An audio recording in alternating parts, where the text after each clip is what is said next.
Hello. Welcome back in, and thank you for listening. This is Gridiron 360. It's Bill and Dave. We're talking a little preview for Week 16 in the National Football League. We're going to run through only a few games on the list that we really wanted to touch on. Looks like about 4 for this upcoming week as we are nearing the end.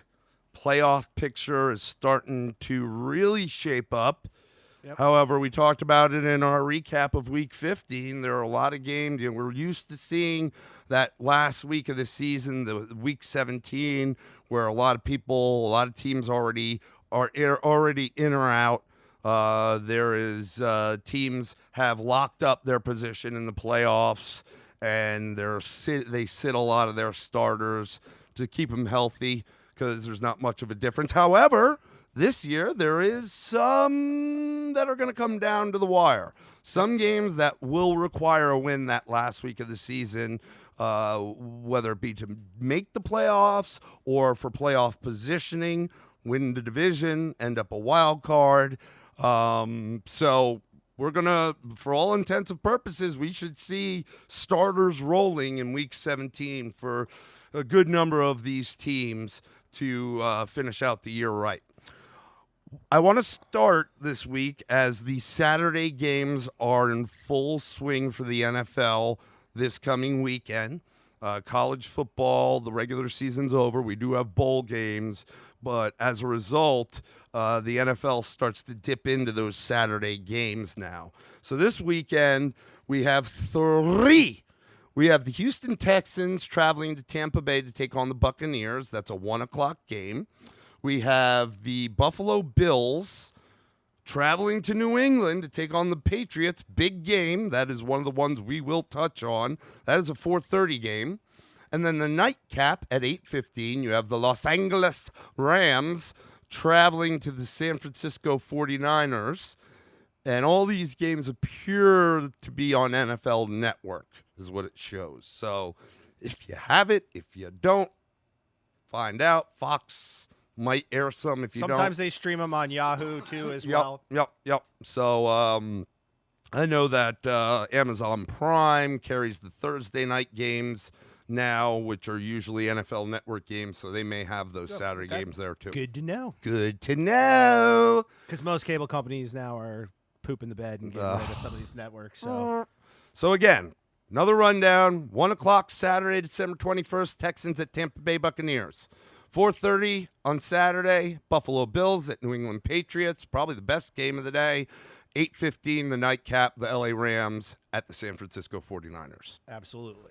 All right, so the 4 games we want to talk about. One of them is going to be the Buffalo Patriots game. We also want to talk about 3 Sunday games as the New Orleans Saints head to Tennessee to take on the Titans. The Dallas Cowboys travel to Philadelphia to take on the Eagles to really for all the marbles in the NFC East. And the Green Bay Packers travel to Minnesota to take on the Vikings. The Vikings, which, believe it or not, is also for all the marbles for the NFC North, believe it or not.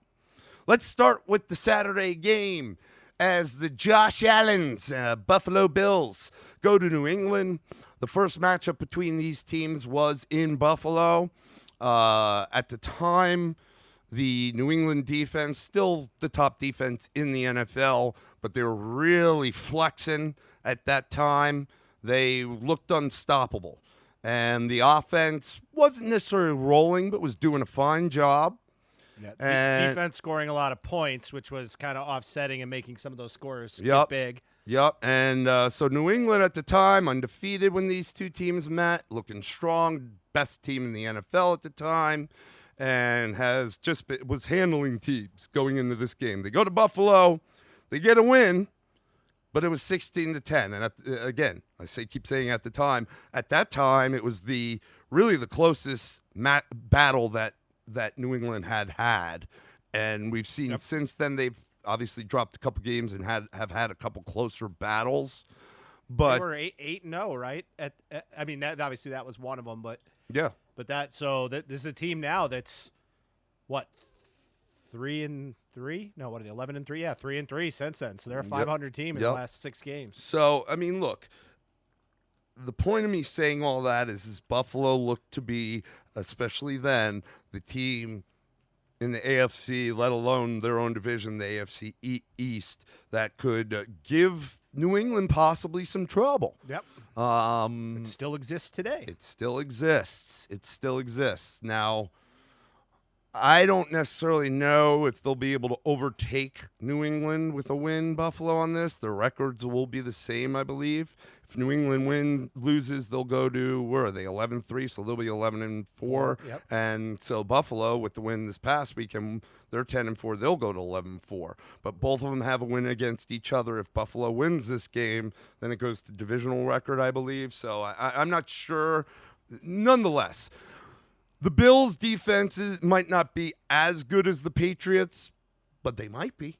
Yep. They're a really good defense, as we've said, and they've got a young offense, and the Patriots have an old offense, and the Patriots have a lot of mix and match with various skill position players out there, and that timing, that relationship between Brady and those receivers is not what we've seen in the past, simply because it's just not been very consistent at the wide receiver position for them outside of Edelman. Yep. However, even though John Brown is kind of the go-to guy for Josh Allen at the receiving core, we have seen a little bit from Singletary coming on in the backfield. There are a few other guys, particularly their tight end Dawson Knox. There's other guys on that team that step up, and Josh Allen does have the running capabilities. Not to the level of Lamar Jackson, but he can run the ball. And we saw Lamar Jackson running the football caused a lot of problems for that really good New England defense. So here we go. They lost the first time. They get the rematch. And I can tell you, if you're looking at these two teams in terms of trajectory this point in time of the year, and you just said it, 500 for New England, whereas Buffalo's been on a tear. Went to Dallas on Thanksgiving Day, took a win there. Last week got a win. Did they play like? Was it the Colts? Who they have in between that? No. They lost to the Ravens, but in a close game, they lost to the Ravens. 24-17. Yep, that was a close game. But their trajectory is really, I believe, pointing more in an upward direction. Definitely. And I don't want to say New England's pointing down, but maybe just kind of flatlined.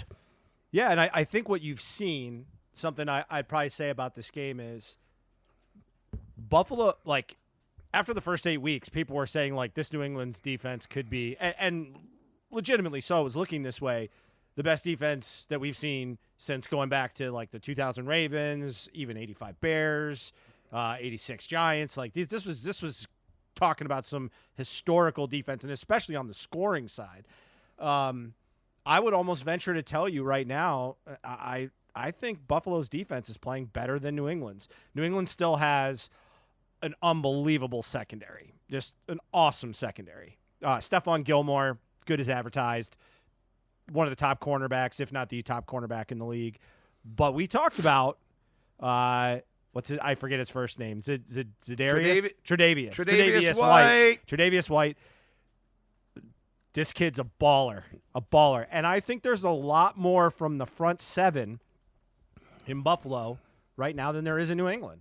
And you've got a New England offense. The pressure that I'm seeing from that defensive line in New England against teams comparatively to the pressure I'm seeing from the defensive line in Buffalo right now. Yep. Man, I don't want to say it's night and day, but it is like you can see the pressure coming with this Buffalo D-line. With the New England D-line, I'm not seeing as much. And if there is a weak spot in that New England defense, teams are figuring out it's running the football on them. Yeah. It's just this is going to be just a very, very interesting game to me. I almost think it's, to me, with where the teams are at right now, more interesting than the first time they met. And that was absolutely. And that was a battle. That was no walkover. I think New England's offense has not gotten better since that point. And I think Buffalo has kind of really started to understand who they are. And again, I have said it a million times. If you're looking for a pretty game from Buffalo's offense, you're not going to find it. But if you're looking for an effective game, that you'll find. Yeah, I'm very impressed with Josh Allen. This is a guy that was prior to his last season in college. He was at Wyoming at quarterback. A lot of people prior to that season were talking very highly of him, and by the end of the Potential season, top 5 pick type talk. slipped in his status. So he still got drafted in the first round, but a lot of people were talking him as the number 1 quarterback overall. He Slipped. Monster arm, big Yep. arm, like strong. The accuracy was always his Yep. consideration, and the translation. How does his athleticism translate? And I think more than anything, I think this is the kind of guy that could develop differently in the next 2 years because of the Lamar Jackson Yep. concepts that they've been using. Not that he's as athletic as Lamar Jackson, but that idea that, hey, you really can take what might be a little bit of a misfit toy in initial appearance to historicals in the NFL and really create something special. This kid's got kind of that mix to him that you could do it with. Yeah, I mean, it's deceptive, but he's got wheels. It's not And he's physical, and he's slippery physical, like though. Lamar, but he's a big guy, more like a Cam Newton size Yeah, than a good Lamar comparison in Jackson. that sense. And he can take licks. Look, if they're down there in close and they're getting stuffed on the run or what have you, easily take it in. And if you spread a team out, if you're getting stuffed, if it's first and goal from the 4 or 5, you run it first down, get stuffed, run it second down, get stuffed.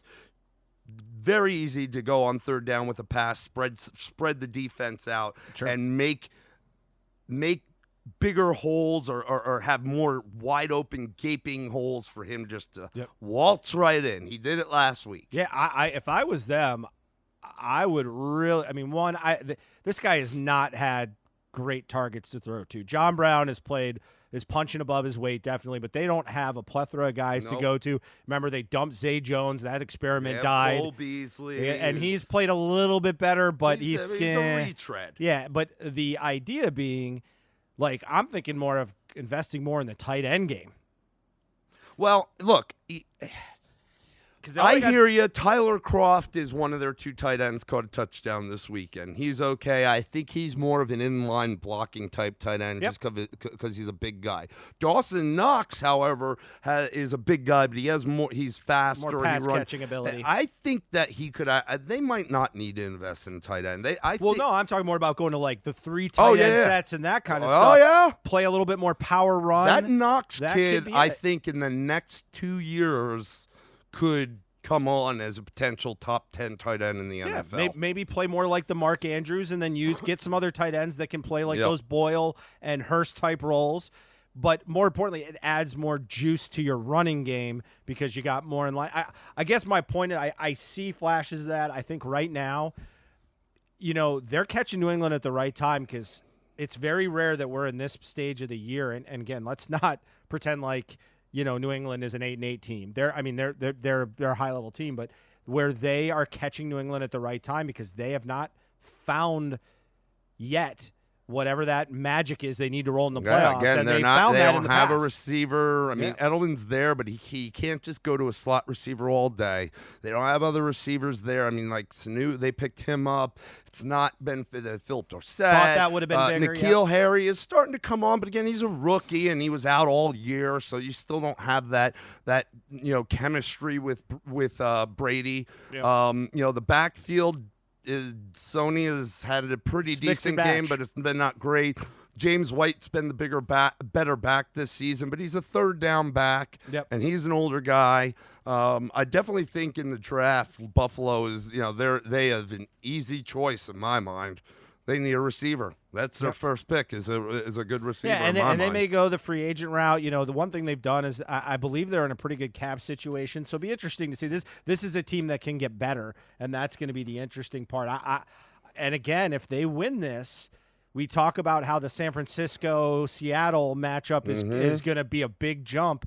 This is very much similar. I mean, they can't take the number 1 spot, but getting that bye week, and making teams go to Buffalo in the winter. It's been a while since we've seen New England have to go on the road in the playoffs, so that could be a real not interesting. an easy thing, man. It's not. And look, I know we're high on Buffalo, and I really think they can win this game, but It is New England.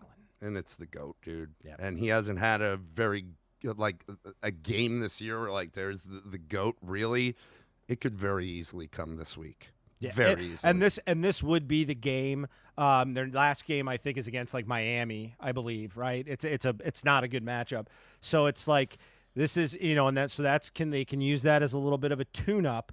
But I just think that this is going to be an interesting matchup. I look forward to it. 4:00. It's going to be Saturday. I'm a little sad with Saturday not donning the college gear, but if you want to go ahead and throw me some NFL while I'm there, I'll take it. For this sure. is good.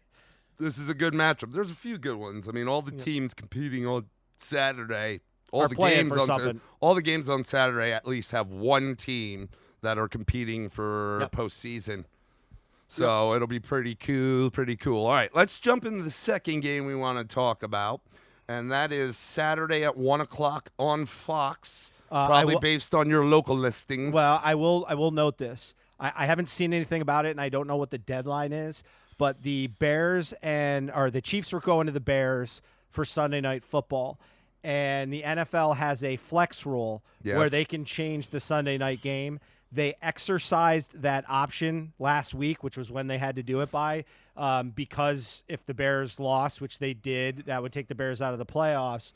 So that game may be. You think they'll flex this? They may. I don't know when they announce it or if it's been done.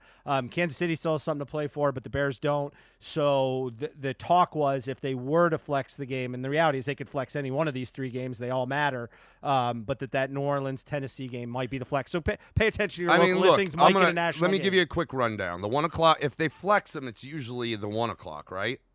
It has to be the 1 or the 4, but likely it'll be the 1 Okay, o'clock. so the 1:00 games on Sunday, you got Bengals at Dolphins, no. Steelers at Jets, no. Giants at Redskins, no. Panthers at Colts, no. Ravens at Browns, maybe.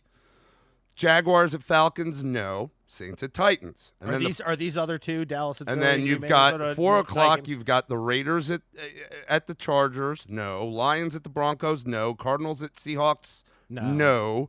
And then you have the Cowboys-Eagles game. That might. Yeah. The idea was that this New Orleans-Tennessee game, at least what I heard. So just, again, pay attention to listings, but the good part is it could be national is my point, that we could get this. But let's talk New Orleans-Tennessee. What do we got going on? Well, I mean, look, here's two teams. New Orleans pretty much locked in for the playoff. Now it's just a matter of seeding for them.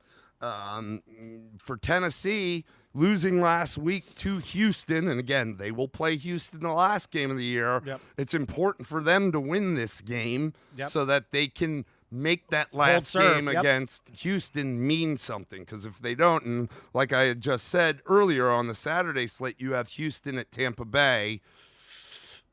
We assume that Houston should be able to take care of business. Especially, the Tennessee, I think, is a way tougher matchup, and that was on the road, than Tampa Bay is.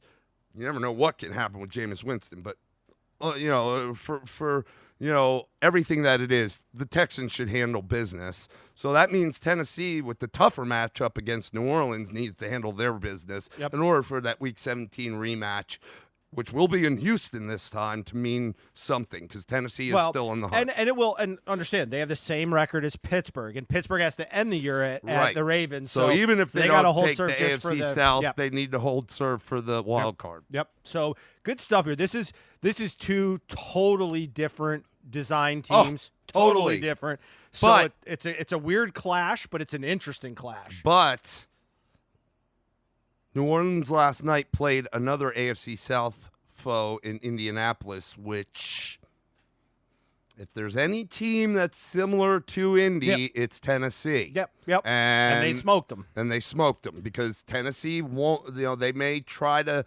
They'll throw the ball. Maybe they'll be a little more prolific with Tannehill and a few more weapons with guys like Jonnu Smith, Ferkser, Corey Davis, Adam Humphries, and of course A.J. Brown.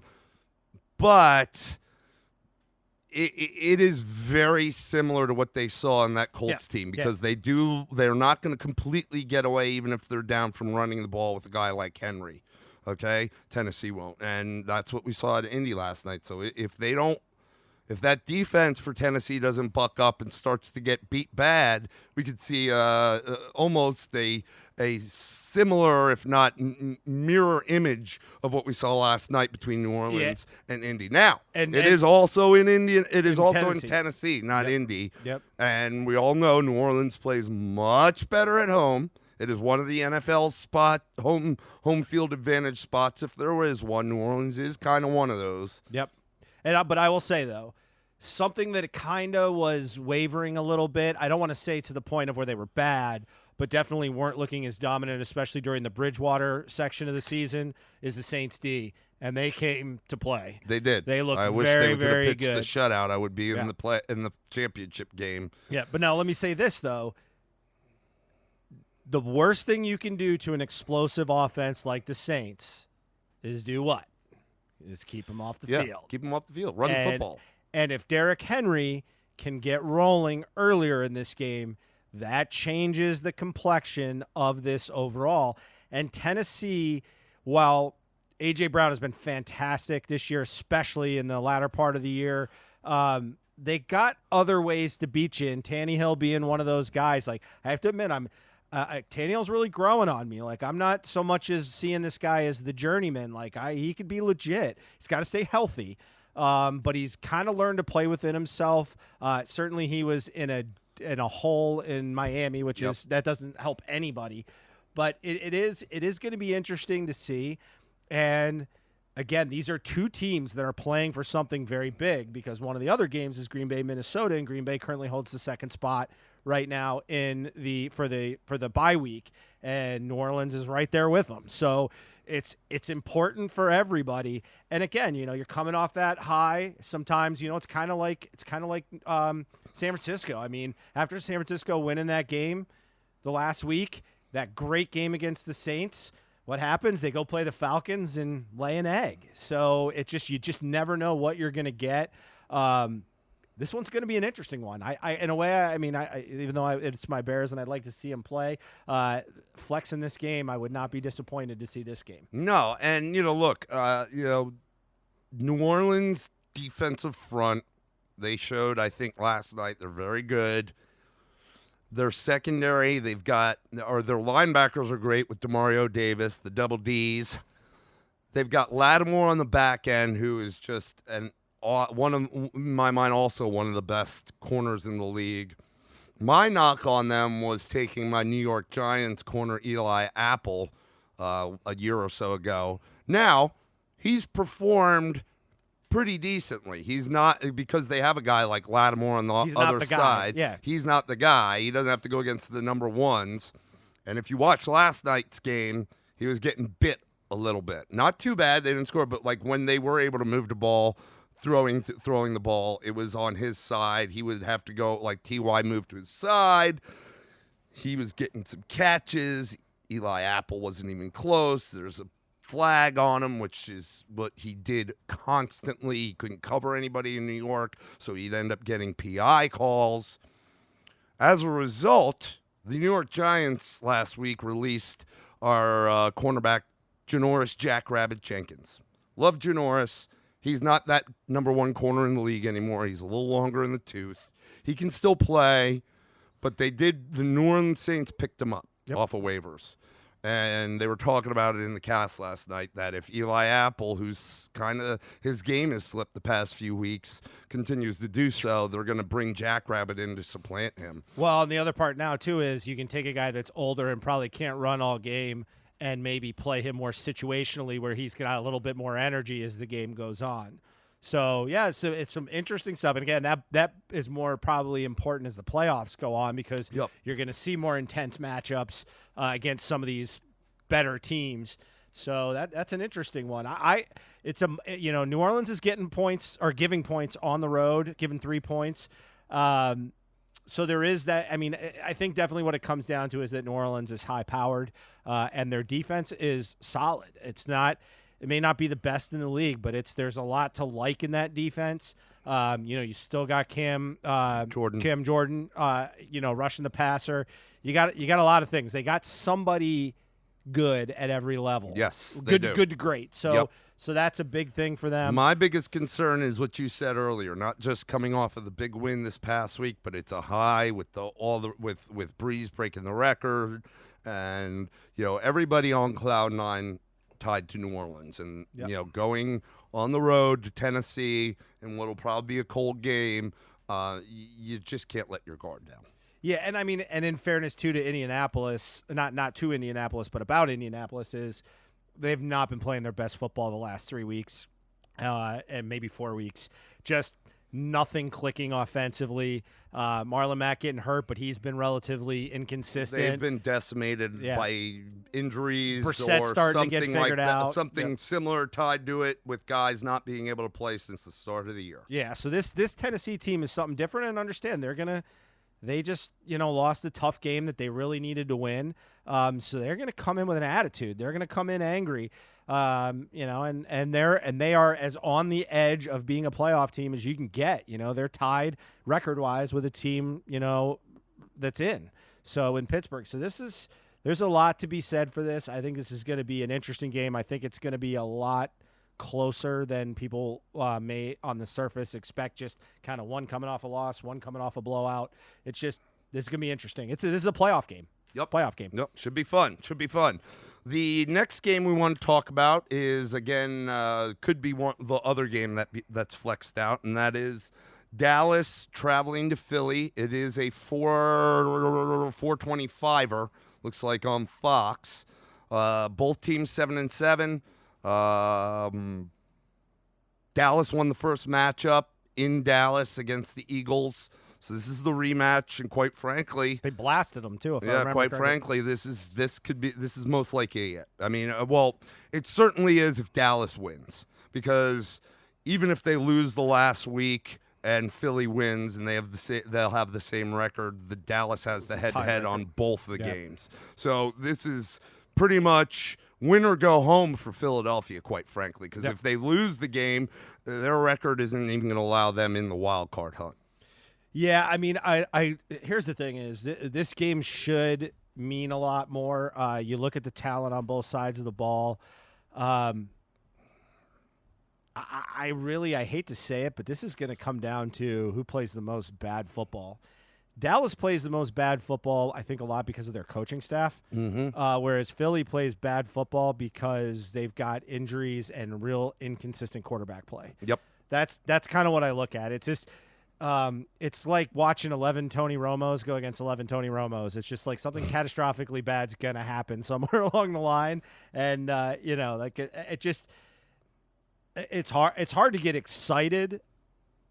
I mean, you've got Dallas, who's probably got as lame duck of a coach as you're going to find. I don't see, I mean, if you heard and we put it out there, the Jerry Jones interview, like he's not okay with just getting in the playoffs. No. Like, he was expecting a shot at the title. Yeah, I don't think that's going to happen. And I would bet a big sum of money that they struggle. They don't even get out of the first round. Yeah. Well, look, you're looking at if you look at this pound for pound, let's take special teams out of it. Offensively, I think Dallas has the better offense. Their weapons Philly's got a lot of weapons that are hurt. If they run the ball. Philly's got a lot of pieces that are hurt. Yeah. Defensively, I still think Dallas has the edge because Philly's front is good. Their secondary is porous. From a coaching perspective, I'll give Peterson the nod just because Garrett is just not the guy. But you go into this game and you just said it, man. If they're able to run the ball like they should, like they did last week, then they should be fine. My problem is that what is good about Philly's D is their defensive line and their front. They're pretty good at putting pressure on the quarterback and slowing down or stuffing the run. And I just said it. Their secondary's porous. So if they start to stuff Zeke, and then Dallas, as we've seen, they bail quick on the run and start slinging the ball around. And if that doesn't work out, it could cause problems because those are the games. Even though Philly's secondary isn't that great, that could cause problems because they win when they run the ball with Zeke. Yeah, and the other part, too, with their passing game, and I've watched it enough, especially after watching the Bears-Dallas 2 weeks ago, I got a really good look at it. but Amari Cooper's not right.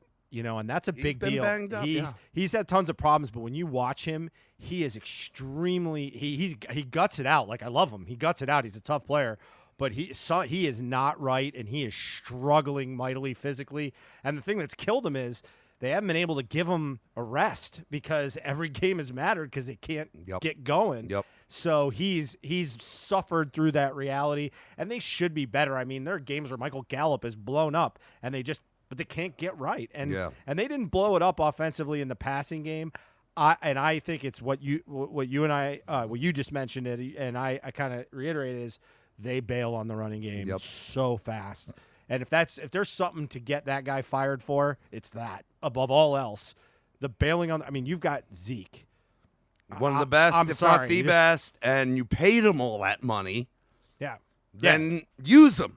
You had a pissing match with him that you lost, and then you didn't ride him the way you should ride. And this is a guy we're talking about a guy that catches the ball. Like, even in a blowout situation, that guy's out on the field and should be a targeted person, and he's not. And it's baffling. So again, I'll a battle of the uglies. I'll watch this, but I'll bet you my life says one of these two teams makes a nice hefty spot on the good, bad, and the ugly, and it ain't gonna be in the good. Yeah. This is a battle of the uglies. They could flex this game out though, just because of the importance of it. Even though I think the matchup between the Saints and the Tennessee Titans is a little more intriguing. Who both have better records. And could be more exciting.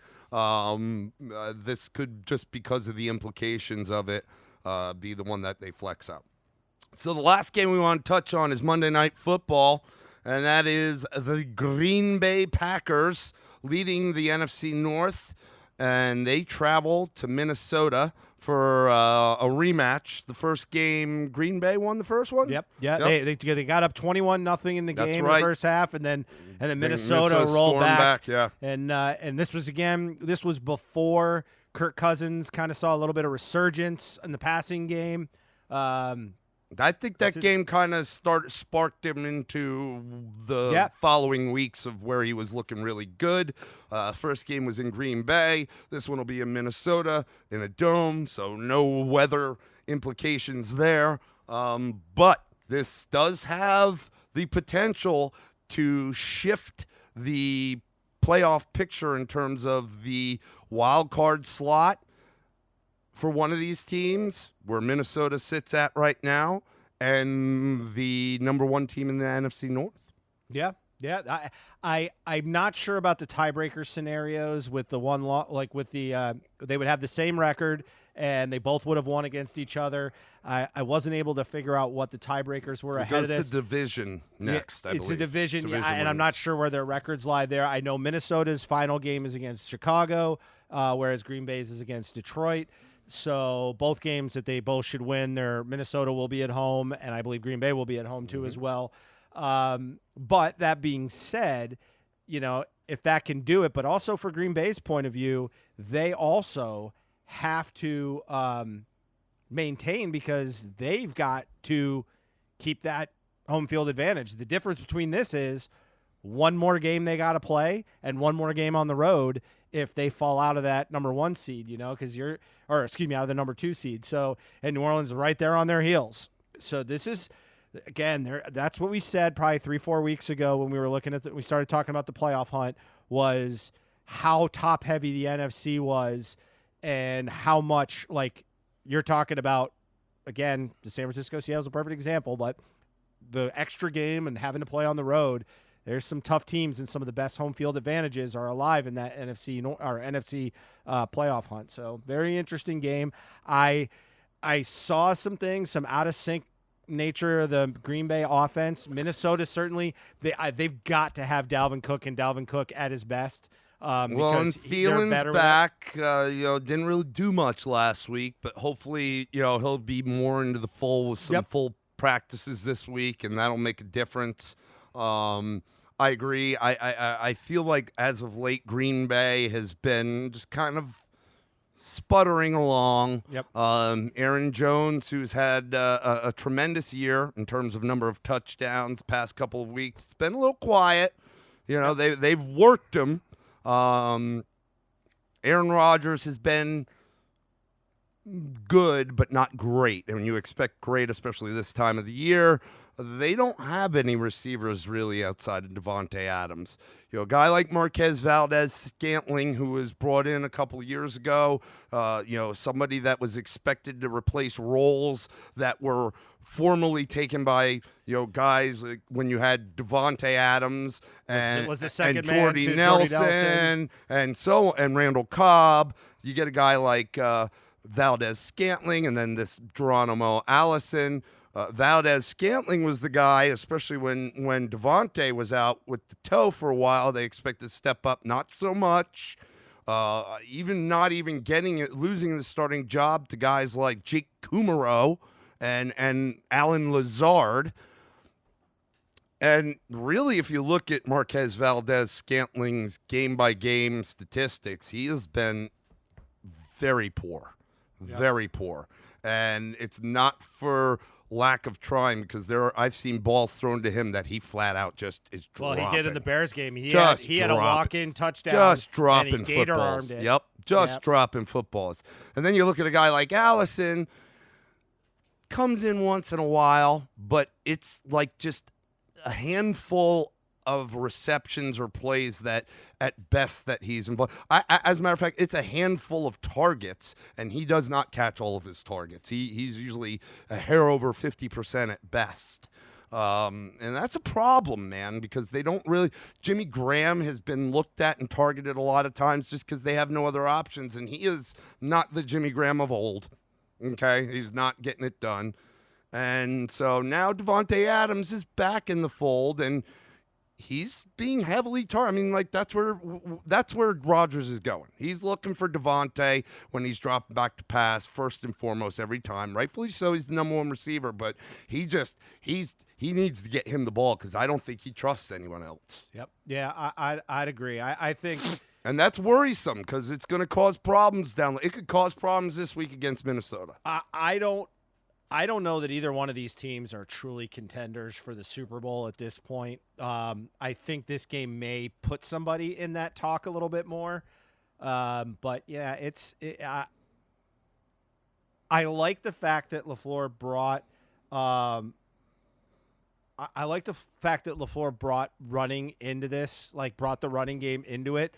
But I still don't think they've quite figured out how to mix that up without taking away from what Rodgers does. And that's the concerning part to me. Yeah. It's too much of like all Rodgers or all running game. Like I've yet to see hey man, Rodgers still throws for 3 touchdowns, but they get, 130 yards on the ground from, Aaron Jones and a touchdown. You're not seeing those games. And the other thing is Green Bay's defense, with the exception of the Bears game, has been run on heavily out of the last 4 games, a lot. The Bears didn't run so well against them, but that's not a good recipe. And again, that Dalvin Cook, getting him on fast field, if he can run, that's something that's not good for them. But again, the thing you always have to say is they got Aaron Rodgers. So yeah, well, we talk about the whole knock about Aaron Rodgers and is the relationship with his head coach or maybe even the offensive, the play calling coach. Yeah. And we know which has been his head coach been his head coach, LaFleur, this year, and in the past it's been his head coach.